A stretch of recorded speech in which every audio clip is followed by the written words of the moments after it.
as I start probability. So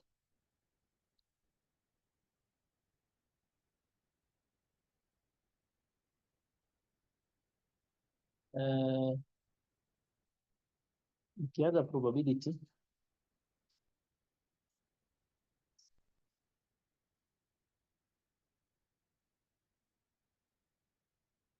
I hope you can see my page, my open.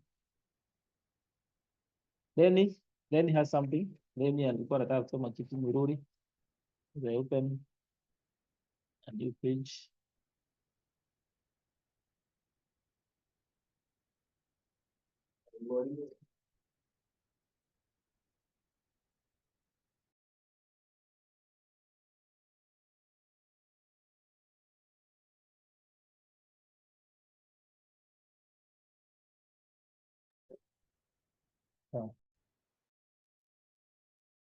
Sasa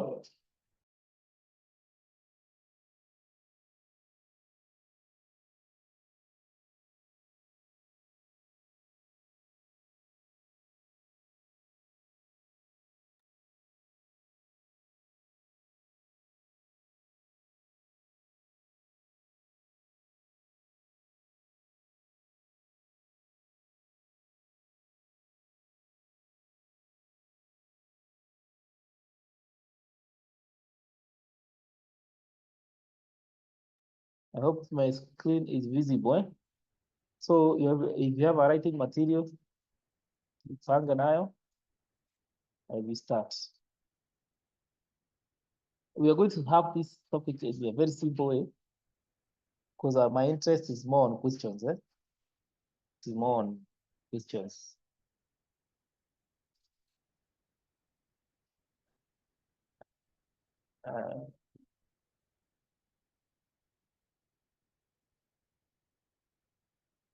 So probability, you can write probability.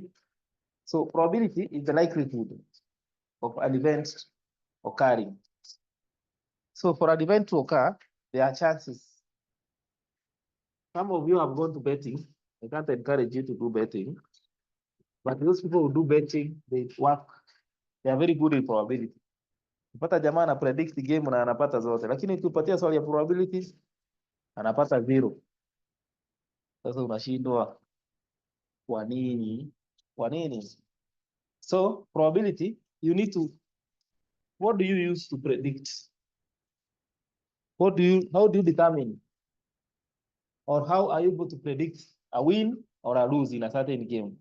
How? So that is what we call probability. So I want to write probability. Andike hapa jina probability, vizuri sana. Somebody is opening the chat room, so utakuwa tu patient kidogo. Ifunguliwe.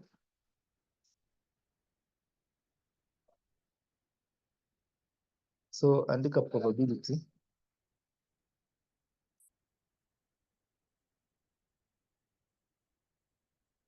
So probability is the likelihood of an event to occur. So what is the probability that tomorrow will be on Tuesday? Probability is 1. What's the probability that tomorrow ama next week ama tomorrow will be on a Monday? The probability will be 0, meaning that probability, when you are certain that an event is going to occur, you are 100% sure, or you are certain. The probability becomes 1. So probability becomes 1 when you are very certain that an event is going to do what? To occur. If you are certain that an event is not going to occur, in that case, probability becomes 0. So probability operates from 0 to 1. When you're having 0, we are very sure that that thing will not occur. It's like when you have a game between Arsenal and Man U. We are very sure that acha niachie hapo, sababu italeta vita hapa. But unless, okay, I can change when you're having a game between which team. Wacha tuachane na hiyo. Wacha tuchukue a game between Mangu.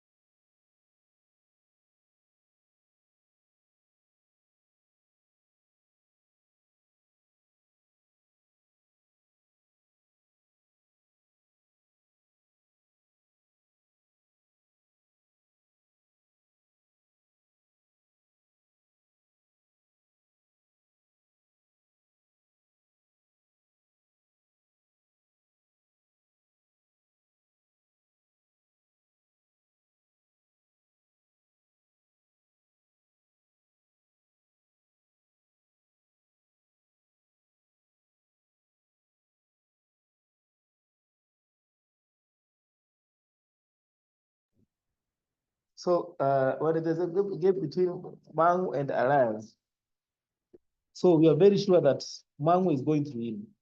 So if Mangu is going to win, the probability is 1. Probability becomes 1. So we are very certain that that event is going to occur. Now, there is another probability, like if today, if the probability of winning, if there's a game between Mangu and Alliance, if the probability of Mangu winning is 3/4, probability of Alliance winning is 1/4. Winning. Sawa. So losing for Mangu will be a quarter, and losing for Alliance, winning for Mangu is 3/4. So kwa hivyo losing is the opposite, what remains after 1. So if I consider 1, if I say that you have a quarter chance of getting an A, not getting an A, take the remainder from 1. So if you get an A, if I want to clear this, if you get an A, if I say that probability of getting an A is 1/4, probability of not getting an A, which we can refer to as A prime, will be 3/4. What remains from 1? That is how we operate. So if you're told that the probability of Man U winning in a game, jua tu wa Man U wanakuanga so wanapenda kuongea. Kwa Man U wanaongeanga sana. Na I know they are here. Wanauliza kwa nini chat room haijafunguka? Useme kitu. Unfortunately, I'm not able to say anything. The chat room has not been activated. But what I was saying is that if the probability of Man U winning in any game, it's 1/10. Sitakuja kuwaonea hapa. So probability of not winning, if this is probability of winning is 1/10, probability of not winning, W prime, will be 9/10. I'm telling you this, or I'm showing you this because you'll be given questions and you'll be required to know if this is happening. Probability of this happening is this. So there's another probability of not happening. So, like if you toss a coin, tossing a coin,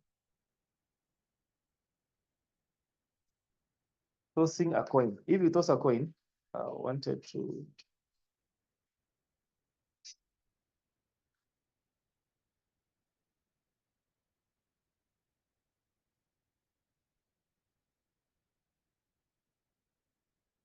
Tossing a coin, you get a head or a tail. So if you toss a coin once, you either get a head or get a tail. You get one of the two. See here? So you toss a coin once, you get a head or get a tail. See here? So here, it's what we call probability space.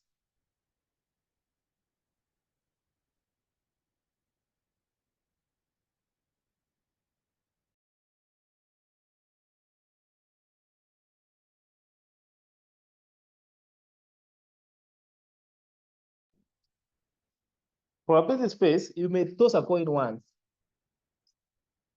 Probability space is a list of all possible outcomes. If you have a writing material, please make sure you write it. The way I'm delivering this is very different from the way it is in the textbook, so make sure umeandika vizuri. Itakusaidia Mr. kusummarize. Deuri, you are good to go. Good. Chat room is open. Let us use it well. Usi misuse kwa sababu nitaifunga. So wacha itumike vizuri to address the issues you are having here, kama kujibu, kudiscuss. Ukifanya swali, mnatoa answers like that. Let's make our lesson more productive. Na ukifinywa sana kama watu wa Manu, this is not the time to respond.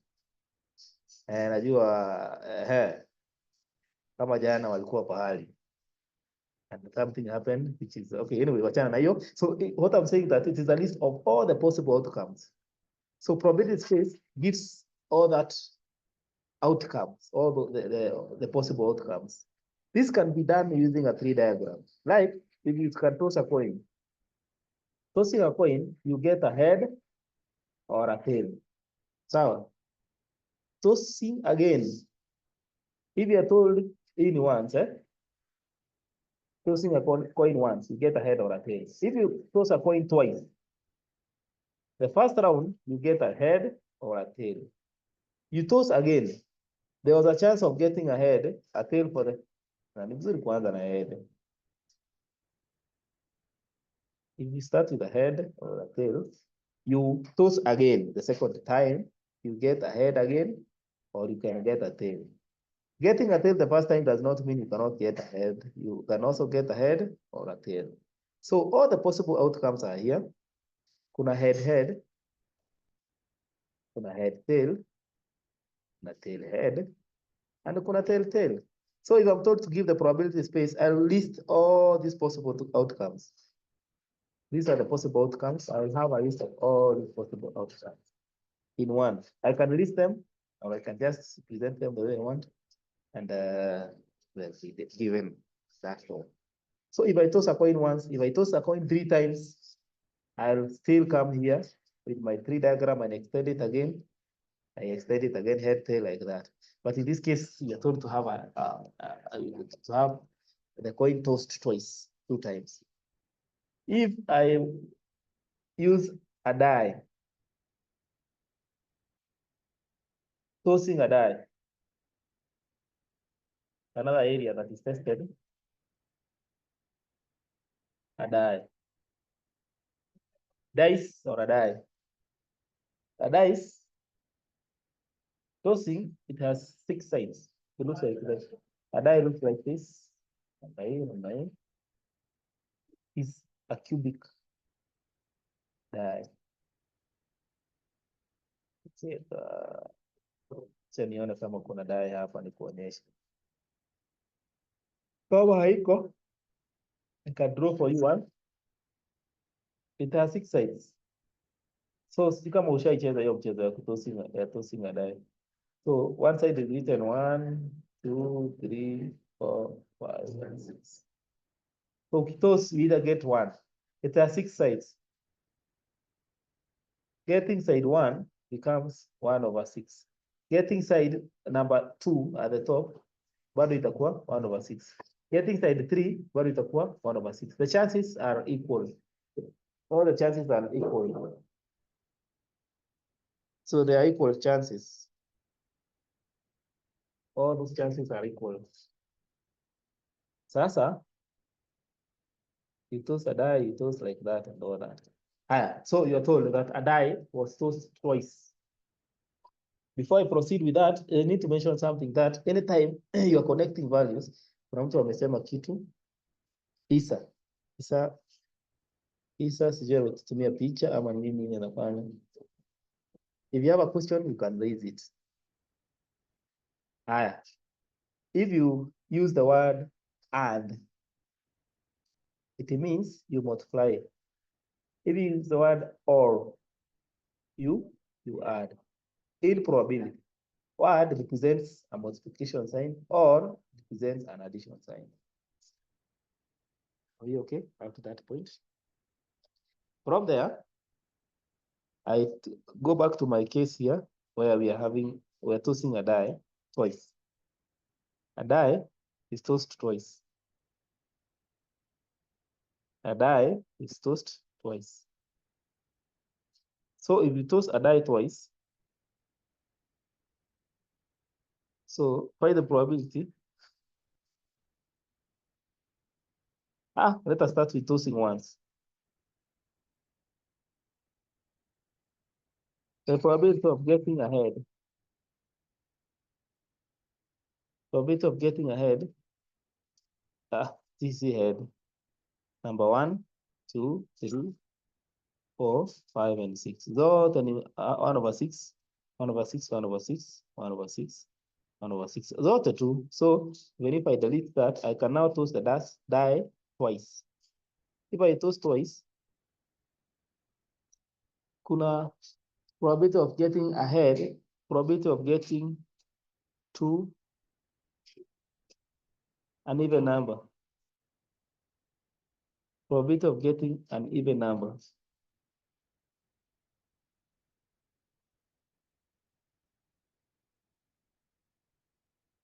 An even number, it can also be tested when you're tossing twice.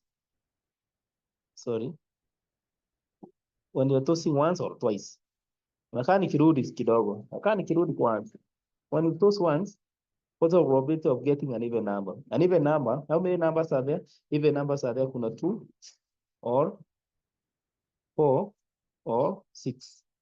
Those are even number. Probability of getting 2 is 1/6. Probability of getting 4 is 1/6. Probability of getting 6 is 1/6. So or means you're adding. So probability of getting an even number is 3 out of 6, which is equal to a half. Okay? This time you're tossing the die once. So there is probability of getting an even number or an odd number like that.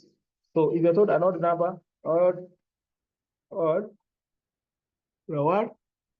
5, 1, 2, 3, 3, 5, easily odd numbers. It will still give the same probability. So, is it okay? If you're told to give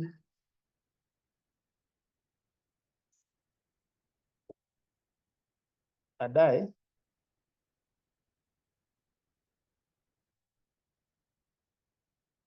two dice are tossed.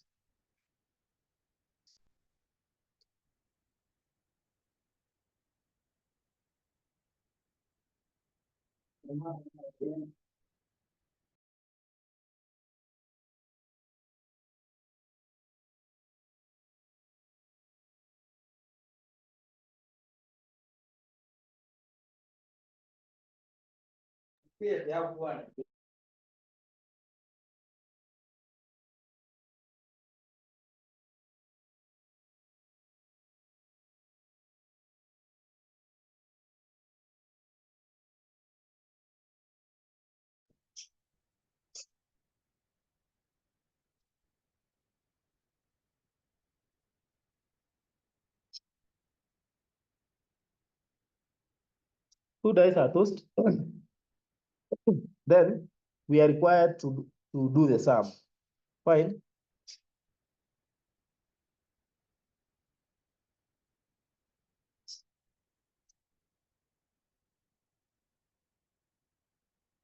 Sum is greater than 9. Sum is less or equal to 11. Sum is equal to 12 equal. So how do you represent that sum for a die? So we do it like this.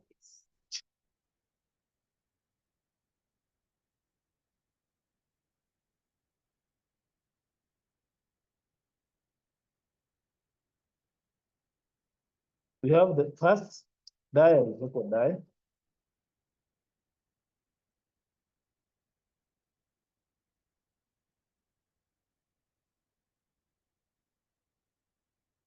So the first one has numbers 1, 2, 3, 4, 5, and 6. The other one has the same numbers 2, 4, 5, and 6. So when you're adding, it's 1 plus 1 to get 2.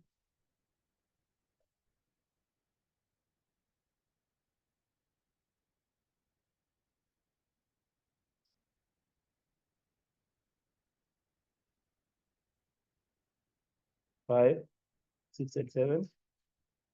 Hii itakuwa 3, 4, 5, 6, 7, and 8. 4, 5, 6, 8, and 9. 5, 6, 7, 8, 9, 10. 6, 7, 8, 9, 10, and 11. 6 plus 1 is 7, 8, 9, 10, 11, and 12. Now, sasa probability that sum is greater than 9. Greater than, all the numbers are at 6, 6 by 6. All these are at 6. So sum being greater than 9, the select namna hii. Greater than 9. Greater than 9. Since 9 is not greater than 9, so the select 1, 2, 3, 4, 5, 6. Those are 6. So utasema hiyo ni 6 out of that 6. Less or equal to 11. Less or equal to 11. Sum is less or equal to 11. So si zote ni 12. Si 12 peke yake ndio iko nje. Kwa hivyo ni 35 over 36. Sum is equal to 12. So ni 1 over 36. Sum is equal to 5. Hiyo probability that the sum is equal to 5. Itakupatia 5 ni ngapi? 1, 2, 3, 4. Ni 4 over 36.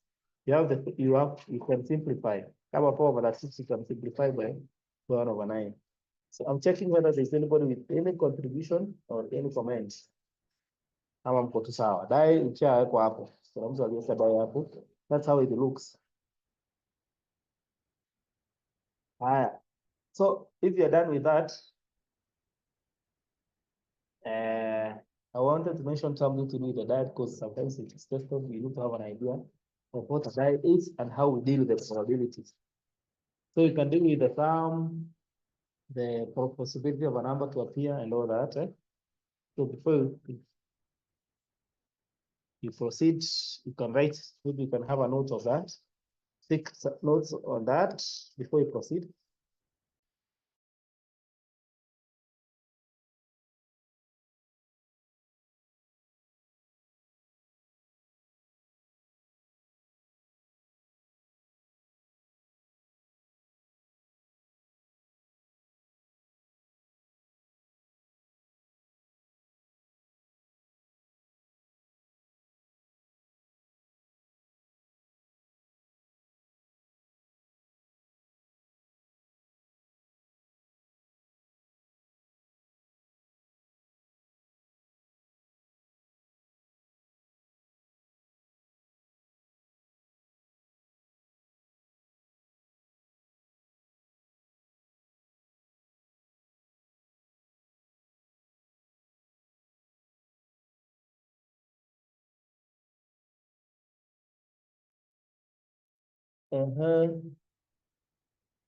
Numbers, we cannot have sum as negative. There's somebody asking if we get sum as negative, we cannot have the sum as negative because there's no number that's negative in tossing a coin, unless the question is about the difference. If we talk about the difference between the numbers that appear at the top, that time in such a case we can have a negative. Kama tunaongea kuhusu nini? Difference. If we are talking about the difference. So you can given a question. Difference itakuwa 1 minus 1, 0. 2 minus 2, 1 minus itakuwa negative 1, negative 2 like that. Zinaweza zikiotani 2 minus 1 is 1, 2, 3, 4, 5 like that. Utaenda ukifanya difference. There are some cases where we can have a negative in such a case. Somebody is asking for an example. Let me go through then in course of doing the questions tutapata hizo examples zote huko, more examples. I want to first give the skeleton of this, alafu tupambane na maswali. That's good. If you have any suggestion, any comments, you're free to set via the chat room there, as long as you don't misuse it. Itatusaidia. I'm able to see your views. I'm able to see your comments and your reactions as well. Haya, I want to delete this. I talk about types of events. Types of events. We have types of events. We have mutually. Let's first of all talk about independent events.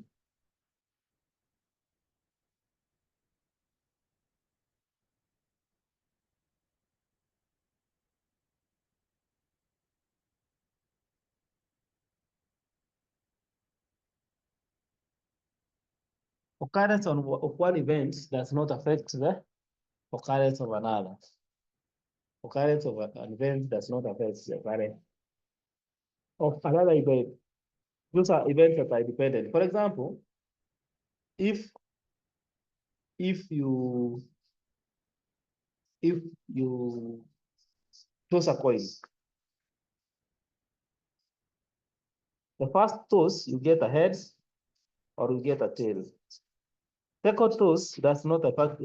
So occurrence of the first event, meaning that kama ulipata head, for instance, if you got a head, chances of getting a head again are still a half. You can't say that because I got ahead first round, I'll now, kama ulikuwa unaekelea bet, ukiona head imefail unaekelea bado unaekelea tail. No, you can stand with that head in. You can decide to stick on your bet, and then you can decide mine is head, and you remain there forever, and you still win. Because hata ukipata tail mara ya kwanza, haimaanishi ati utapata tail tena. Event 1 and event 2 are two independent events. Sawa? Yeah. If I have there are two balls, or there are balls in a bucket or a basket. Could 5 red and 4 white. 5 red and 4 white.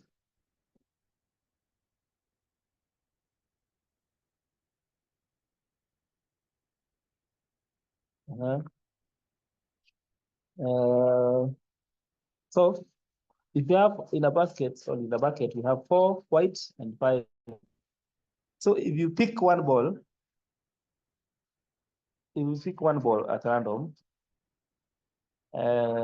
so when they're inside a basket or whatever container you're using, you have the possibility of selecting or picking a red ball, and there's a possibility of picking a white ball. So zikiwa za red, kuna 5 ziko huko ndani, ya equal in size,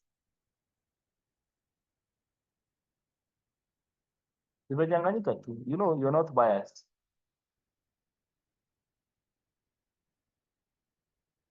Hizo ni then the white, acha tuweke hata brown. So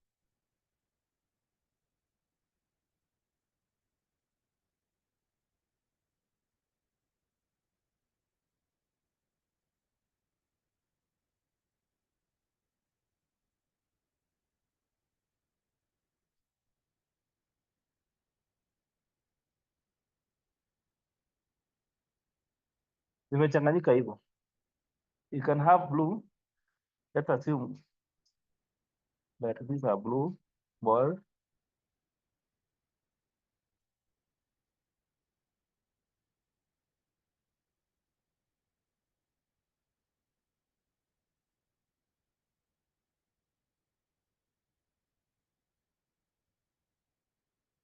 Na red na blue. Sawa. Sio hivyo.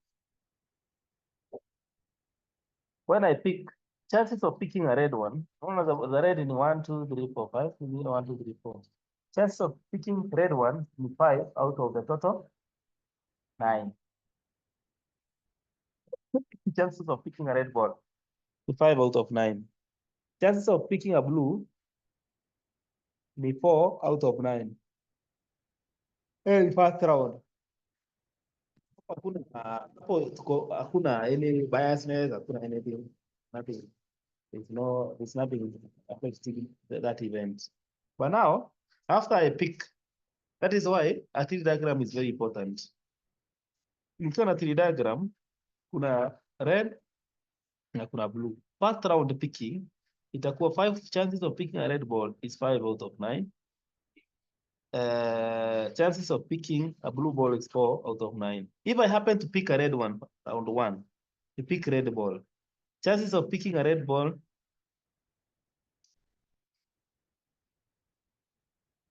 in this case, if I have picked in 9, if I have picked a red one, total number will be 4 out of 9. No, it is not out of 9. The total has been affected in this case. So, let me write again.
So nimeona imemute, unmute.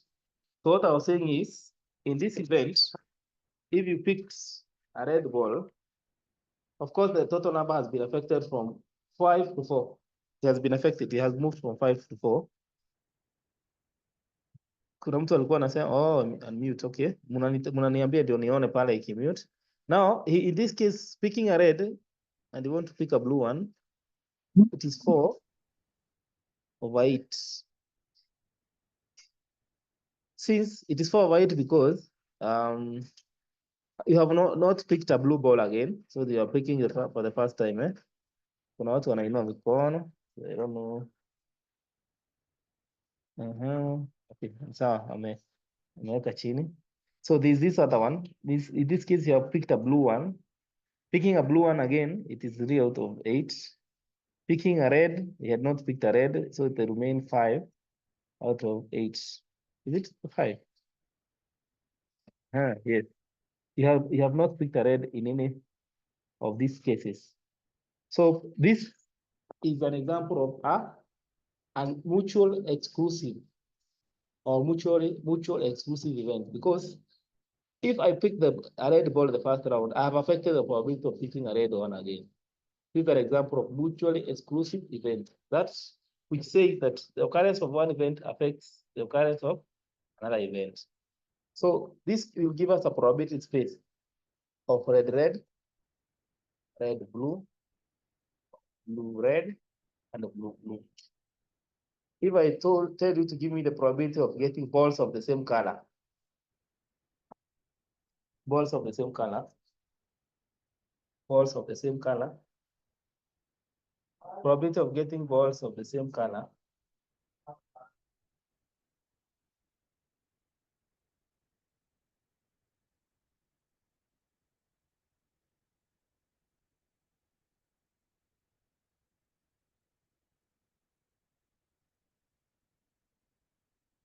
balls of the same color.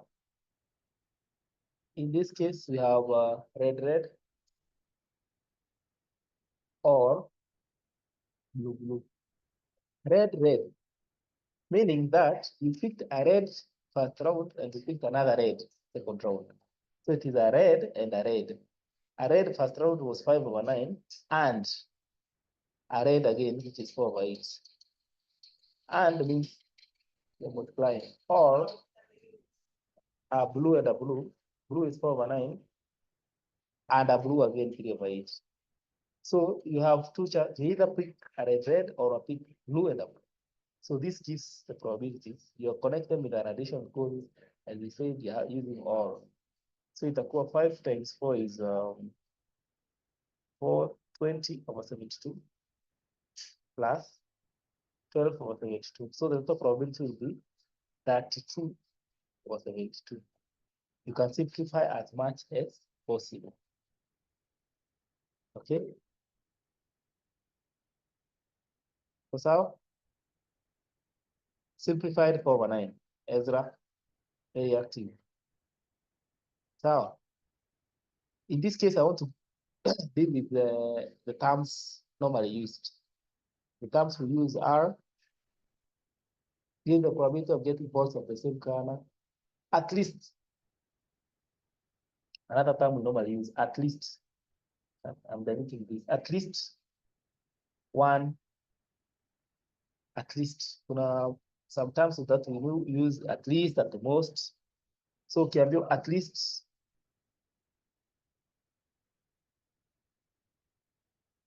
one red ball?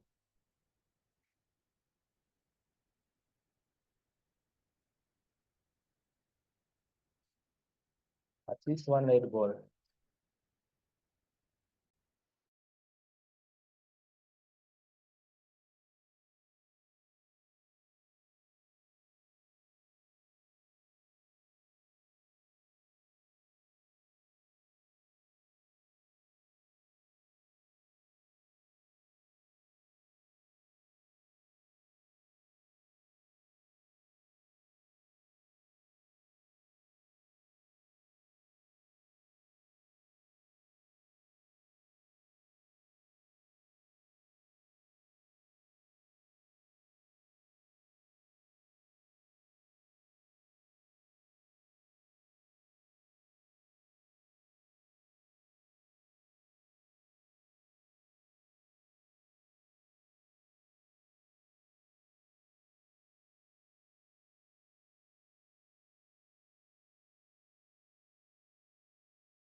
So at least one red. At least. If I tell you today, give me at least 1,000, you can give me 2,000, you can give me 3,000. So there's no limits. The cap is below. As in, at least one. This one and above. One or more. So this is one or more. So if I talk about at least one red, this one qualifies, this qualifies, this qualifies, this does not qualify. So we want this, and we want red, red, or red, blue, or blue, red, that. So instead of doing all these, remember what you said at the beginning, you can work with the simplest way. E, you subtract from 1. So itakuwa 1 minus blue, blue. ukitoa 1 minus blue, you will get what you need, what remains. So blue is 1 minus blue is blue and blue, which is 4/9 times 3/8, which is 4 times 3 is 12/72, is 1 minus 12/72. Okay? If I say, sijui kama umeshika hapo, let me see whether there is any reaction. For sawa. Somebody's hand is up. Hana jina, lakini nimempea chance. Sasa kuuliza swali, auliza. 5/6. You can give us your name because you have not written your name here.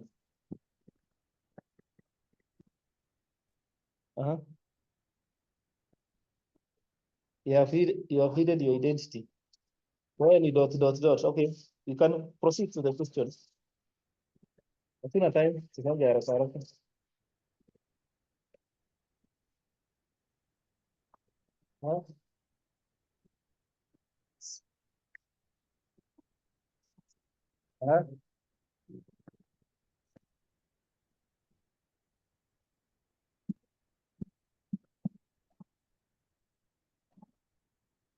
So if there's no question, nimekupea chance uulize swali, si kama sauti yako imepotea. So I think I can proceed. Nikiambiwa kuna at least, ukiambiwa at most one red, how do you approach that? Yes, Martin, you can unmute.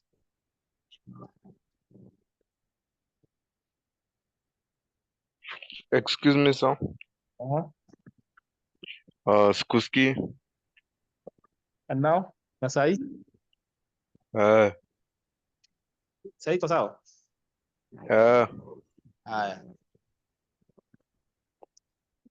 You can, that's fine, thank you.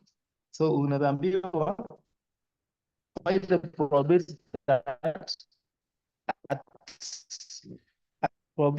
most one red. Ukiambiwa at most one red, can two qualify? If I tell you, give me at most two bananas, you can give me even one, I'll be comfortable. Nikwambia give me at least two bananas, two should be the minimum. But nikwambia if I give you, or I tell you give me at most one banana, even if you don't give me, I'll be okay. So if you're told give the probability of getting at most one red ball, at most one red ball. So does this qualify? No. At most one red ball, or at most one red ball, that qualifies. At most one. If there is none, you're still okay. So you'll say 1 minus. After looking at my tree diagram, I can see the only thing I don't need is this. So I just say 1 minus what I don't need to get what I need. So nitasema 1 minus 4/9. Oh, sorry. 5 over times 4/8. So, are we okay? Yes. Those are some of the terms. This is a case where we have mutually exclusive events. How does the BB qualify? BB means in blue na blue. Ni vile tu tunatumia red, but you can as well use blue. If we tell, I give you the probability of getting two blue balls. Two blue balls means that it's a blue ball and a blue ball at the same time. Okay, in the two events. So it's 4/9 times 3/8. I've mentioned it, balls of the same color. You can have red or blue. Probability of getting balls of different colors. You unaweza nini? Kuna mtu ameuliza when to use multiplication, when to use addition. We use multiplication when you're using the word and. Like in a case where you're using a blue and a blue. Kama hii red. Red means a red and a red. The sign connecting red and a red here is what? 5/9 times. But when you're comparing cases, both, it is possible for you to get a red, or in a different case, you get a red and a blue, in a different case, you can get a blue and a red. In a different case, you can get a. So these chances are, there are possibilities of getting any of the different chances here. So the chances, so it is a red or red blue or blue red. So or if you find yourself connecting with or, you are adding. If you find yourself connecting values with and, it means you are multiplying. It means you are multiplying. Sawa. Is that fine? Yes. Very quickly, I consider the same case, but when you are having when you're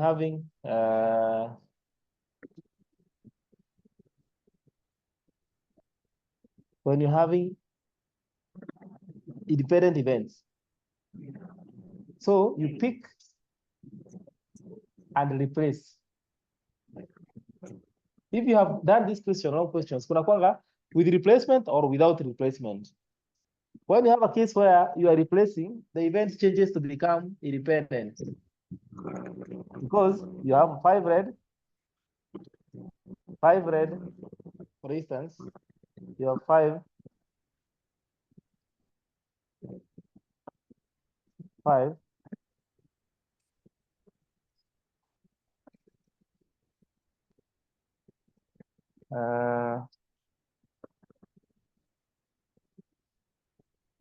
let me share again. I've seen the screen is view. So you have 5.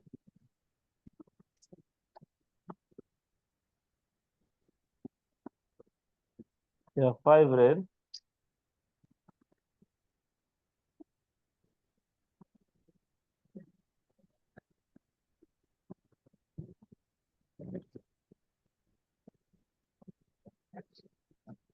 With replacement, sorry, I'm trying to adjust my pen kidogo.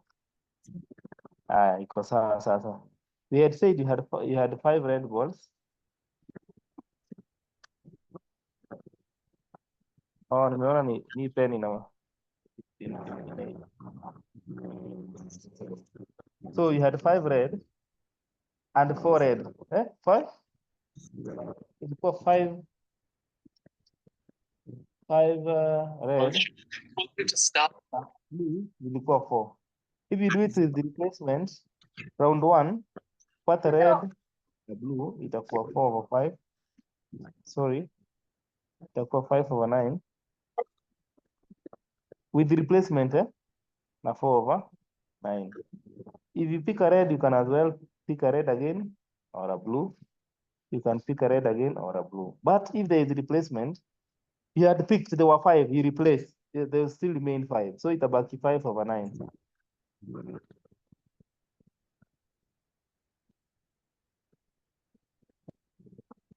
Itabaki 5 over 9 still. If you are replacing, you cannot say that they were changing any change in probability, since you are replacing everything. So it means anytime at least, kuna mtu anasema turudie at least, hiyo nitaelezea vizuri later. I'll talk about it again.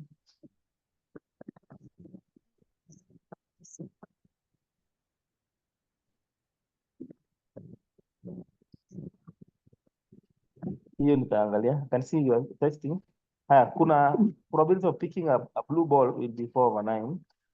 If there is replacement, you can see the occurrence of the first event does not affect the occurrence of another event, since you are replacing. So that alone makes it that alone makes the events independent from each other. For blue, if you had blue 4 over 9, for picking blue again, for picking red, it remains 5 over 9. So haina change. Iko tu vile vile, because we are replacing everything. So you need to be very careful in a question. Check whether there is replacement. Ukiambiwa there are balls in a basket, and this happened, you have to be told what. Na ukiangalia vizuri, if you have gone through these questions, you can be able to tell. There are cases where we have replacement, in other cases we don't have replacement. So When there is no replacement, we do it the way we have done it first round. If there is the replacement, we do it like the way we are doing it now.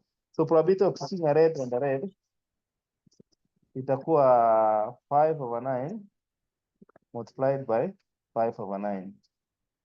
Hii nyingine itakuwa red blue, the same case blue red, unapita na hiyo line. That is how we do it. Sasa events, kuna mtu anasema turudie part ya at least. At least, if I tell you at least one red, if I say at least one red, you can have one red is there, two reds are there, red blue iko hapo, at least one red. At least nilikuwa na red kamoja. So this one does not qualify. So we can count this plus this plus this plus this. So hizi tatu badala ya kuziadi zote pamoja, si heri count hii 4/9 times 4/9 utoe kwa 1 upate ile itabaki, na ndio hiyo iko juu. That is what I was explaining. Sawa? Is that okay?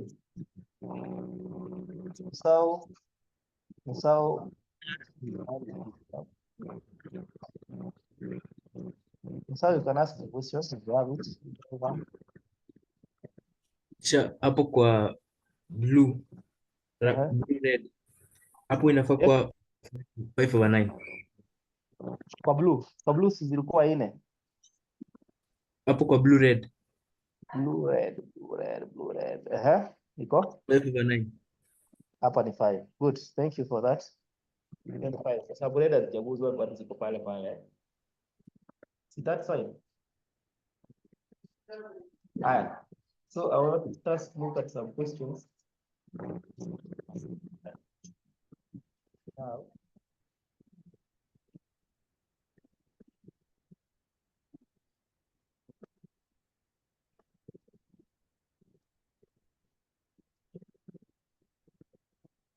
there are some questions that are normally tested, and this topic is normally tested with paper 2. Paper 2 ndio inakuanga sana sana hii swali ya probability. So ukishika hesabu paper 2 itakupatia hizo maswali. It's very hard to get a paper without probability. Yeah, all over the question. Let me get you a question that can carry 10 marks. Question was 10 marks.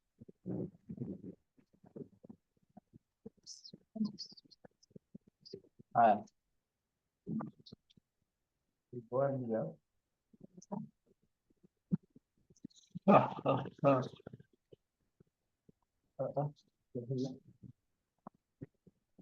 You can have it.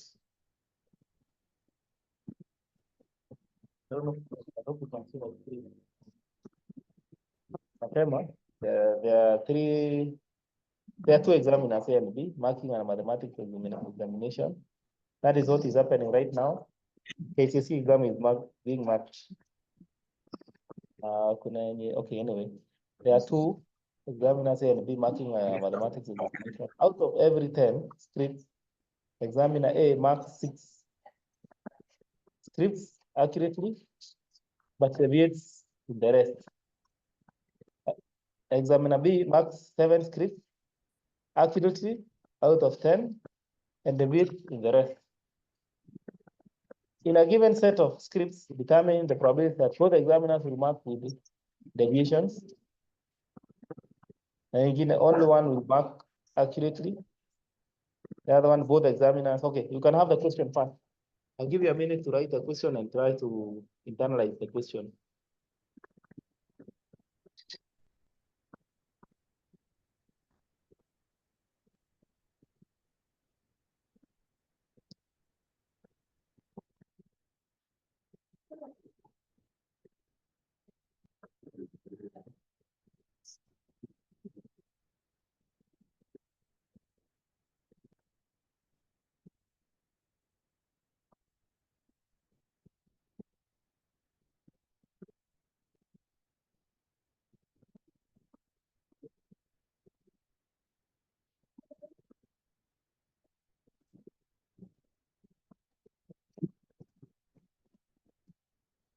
Abdu bsora.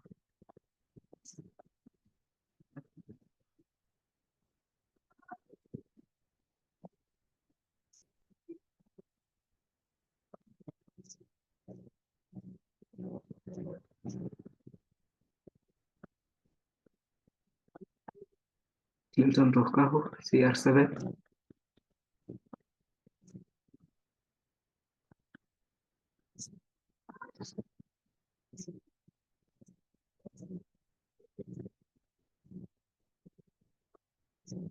Calvo.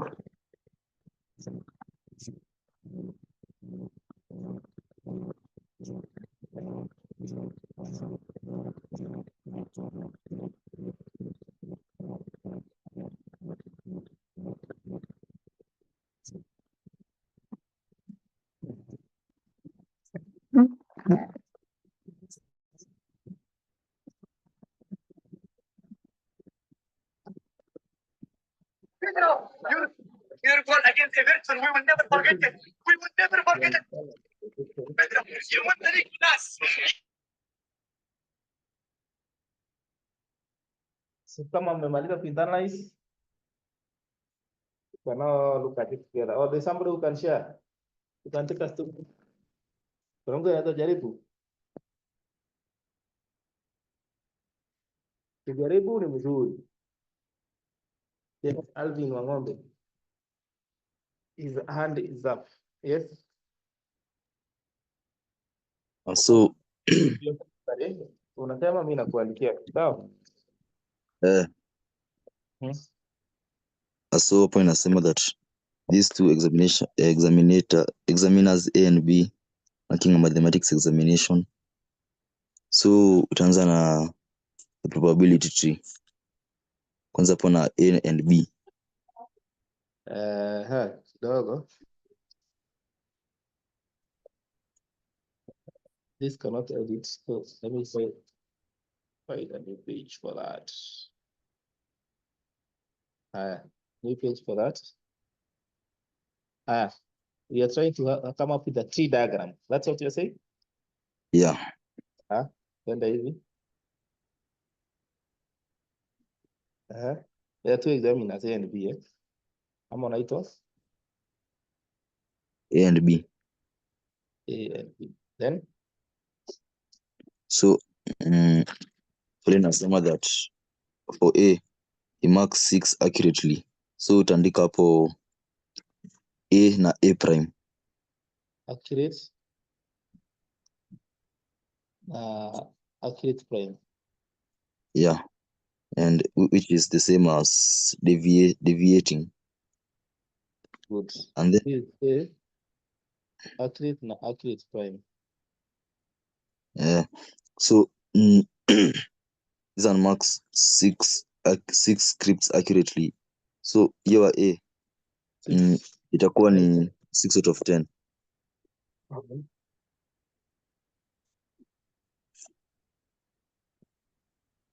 And hiyo ingine itakuwa ni B for B.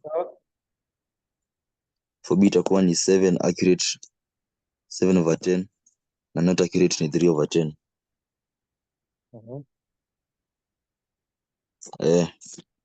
So question hii imesema determine the probability that both examiners will nza display swali tafadhali. Yes. Display hiyo swali. Turudi kwa swali.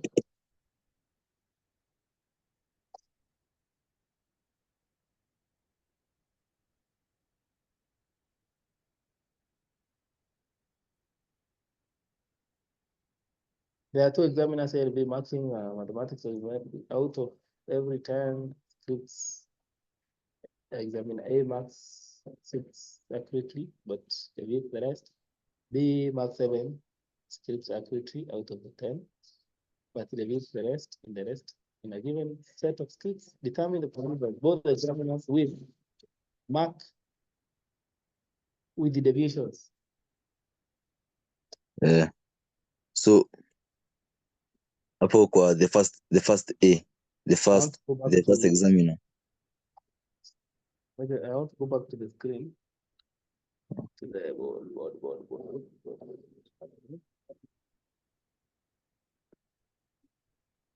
Yes. Kuna examiner A, both, Yes. So tunataka both marks. Is it the division? Amesema that both examiners will mark with the deviations. So pia hapo kwa A, the first examiner na the second examiner uteka a half. Hiyo ni tricky kwa sababu we are not determining, we don't have a probability of we are not supposed to determine whether it is A or B. We want to have each person is appearing independently in this case. Ndio? Hakuna mahali wana depend at this probability of picking A or B. So each person is appearing independently. Ndio? So hii part haitutatumia. So itakuwa A, division yake ni 4/10, ndio? And the division both means A division and B division. Ndio? Yeah. Itakuwa ndio ba? Isn't it? Ama unaonaje? So and is connected to which sign? Multiplication. Itakuwa 4/10 times 3/10. You get 12/100. You can simplify as much as you want. By 4, 3/4, 25. Ndio? Turudi kwa swali. Acha nitasoma nime screenshot. Nataka screenshot kwanza. Nitaisoma. Twende part B. Nasema one will mark. Kuna mtu ameinua mkono, labda kuna different opinions. Naitwa Ben Wilson. Acha tusikie vile anasema kabla tuendelee. Hapo kwa swali wamesema both. Unapaswa kumultiply. Both. If I say both, I want both John and both is connected by and. Ni nani na ni huyu na huyu. I want them both. So if I want both students, if one student is John, the other one is Kamau, I want both. It means I want both John and Kamau. Meaning that the connection between the two is the word we are using there is and. And means that we multiply the two probabilities.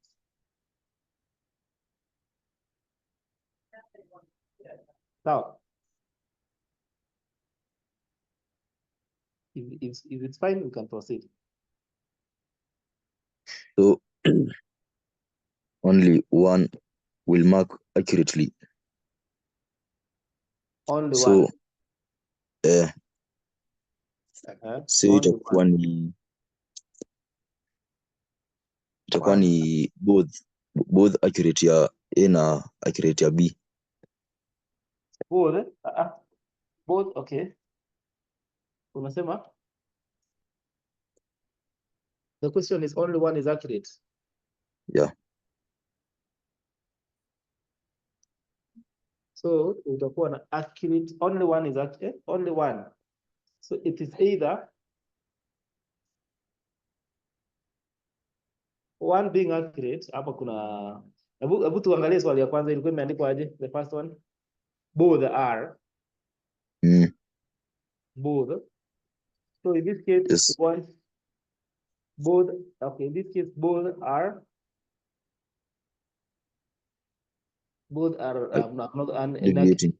Kuna hizo deviations, ndio? In second case, only one. Only one accurate means that you want this accurate and this one not accurate. Kuna A accurate and B not accurate, because tukisema A accurate peke yake inaweza kuwa A accurate na both B accurate. Sawa? So in the first case I want A accurate and B not accurate. Sawa? Or nikuwe na B accurate and A not accurate. So this is the only case we are assured that only one will be accurate. We have one accurate, B inaccurate. So that we can be left with only one which is accurate. Or else, kama B atakuwa accurate, mwingine asikuwa accurate. That is the only case we can have only one being accurate. Because tukisema tu tutachukua tu A accurate, there is a possibility that we can have A and B, A accurate and B accurate. So lazima tutoa hiyo. Seme kama A accurate, B asikuwe. A accurate ni 6/10. B inaccurate ni 3/10. Or tukue na B accurate which is 7/10 and A being inaccurate which is 4/10. We add. Are we okay? Yeah. Is that what we have, all of us?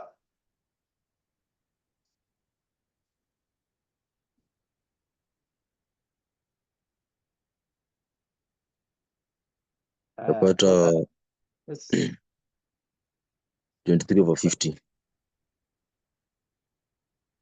23. 50. Very good. Very good. Very good. Turn to next question. Both of the examiners will mark accurately. Both will mark accurate. So itakuwa ni that accurate ya A na accurate ya A and accurate ya B. Dogo. We want both accurate. Serious. Both accurate. Ni both wakuwe accurate. Si ndivyo?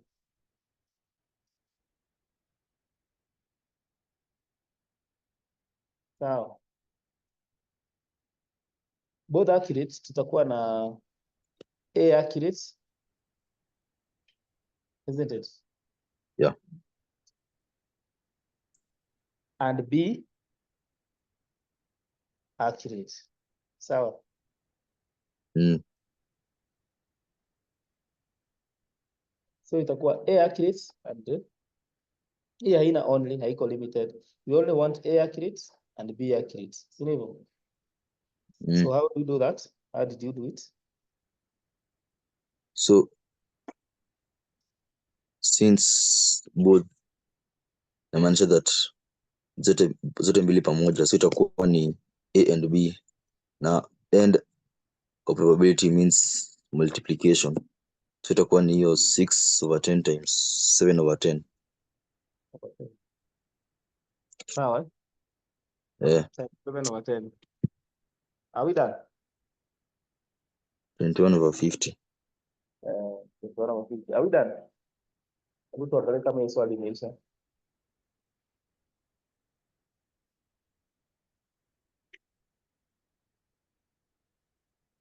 Once people are, we have a very big group which is very quiet and inakuanga mzuri sana kuparticipate.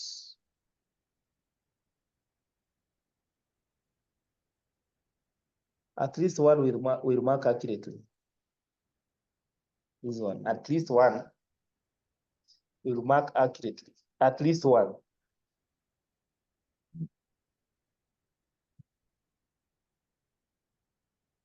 Now, how do we address that? At least one will mark accurately. At least one will mark accurately. At least one. Itakuwa ni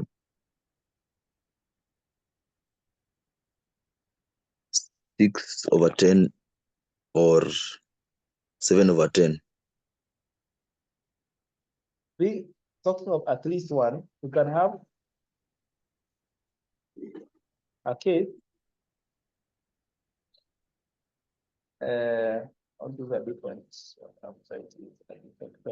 At least one, we can have A accurate and B accurate. See there? At least one.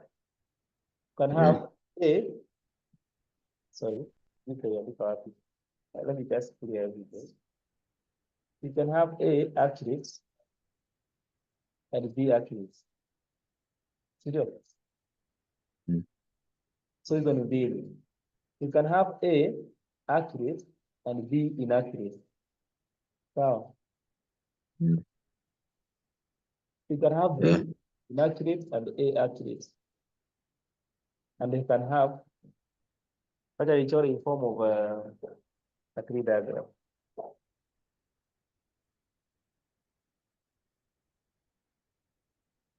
Hii tunaichora hivi. Kuna A, E, these ones can appear like this. Because there are several ways of drawing a tree diagram. I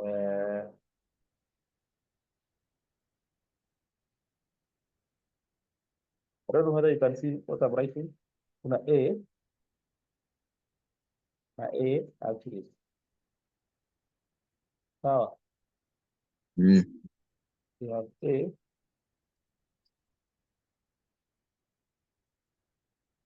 Sini one, so mfanya mara moja. So they're marking once. You have B and B accurate. B and B accurate. B inaccurate. B A accurate. Sema E accurate, A inaccurate. B accurate, B inaccurate. Like that. So you can have A and B, both accurate. You can have A accurate and B inaccurate. You can have A inaccurate and B accurate. So A inaccurate and B inaccurate. The only line we don't want is this. Kwa sababu tukiangalia hii ndio hatutaki.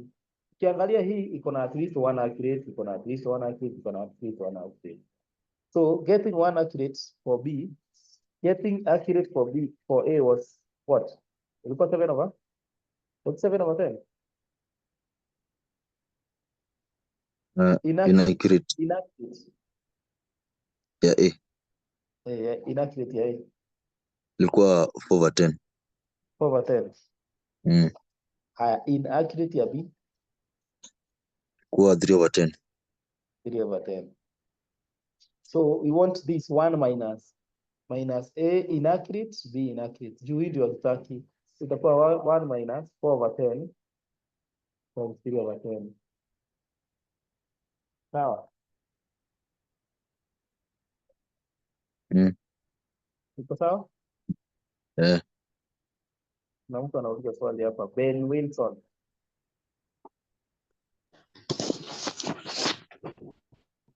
Sure. Bado sijaelewa hapo. Eh? Bado sijaelewa hapo kwa hiyo pati ya mwisho. Hii tunafanya saa hii? Acha ni delete nianze tena Nimesema let us use for A accurate tutumie A inaccurate, which inaccurate means there is deviation tuweke prime. B accurate tuweke B. B with deviation tuweke hivyo. Sawa.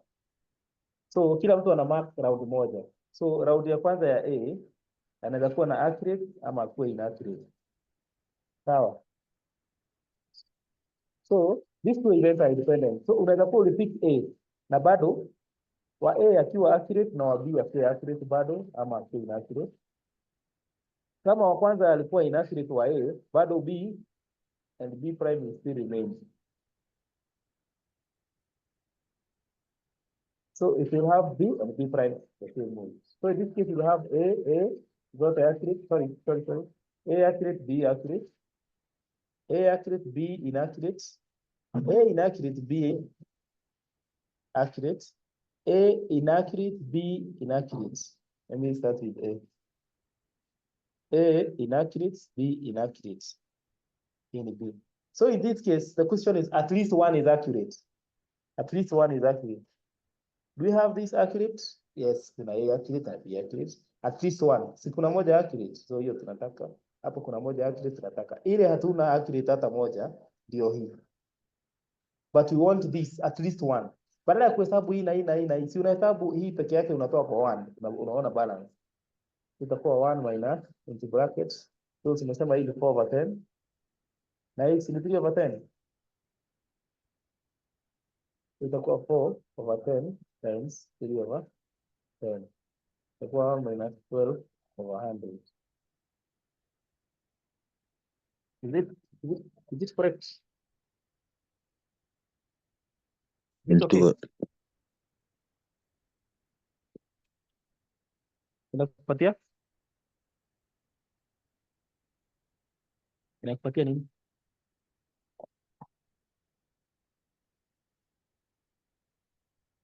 Inakupea nini? 22/25. 78. 88. 22 over simplify 22/25.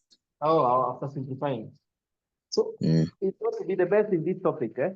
Do these questions with look for questions with answers. Ndio sasa unaangalia kama opinion yako iko sawa.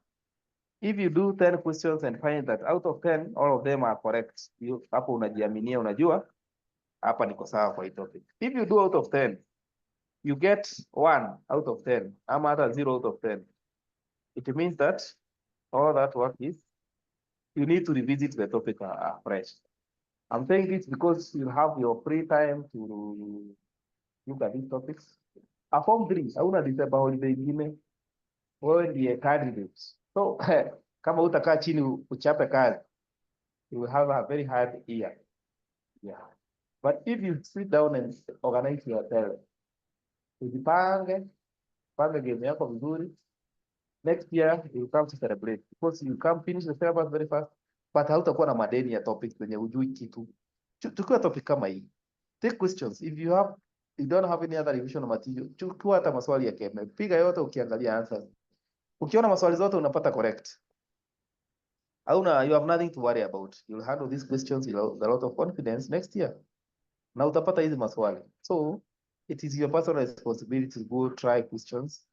Go and ensure that you interact with as many questions as possible. Kama sasa venye tumepick hii topic, you don't know why.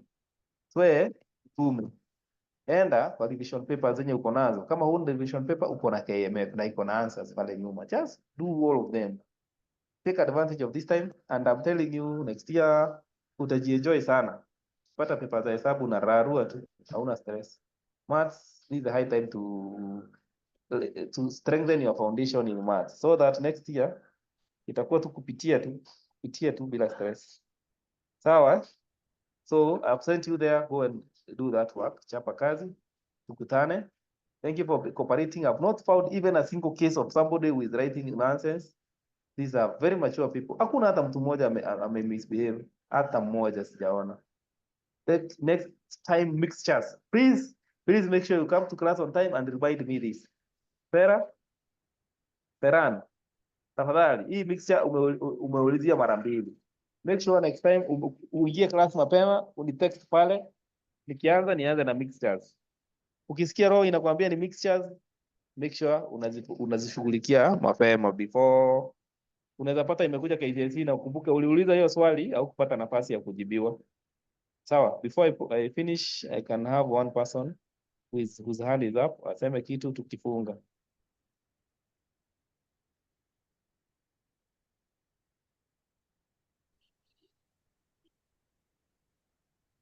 Kama ana yes.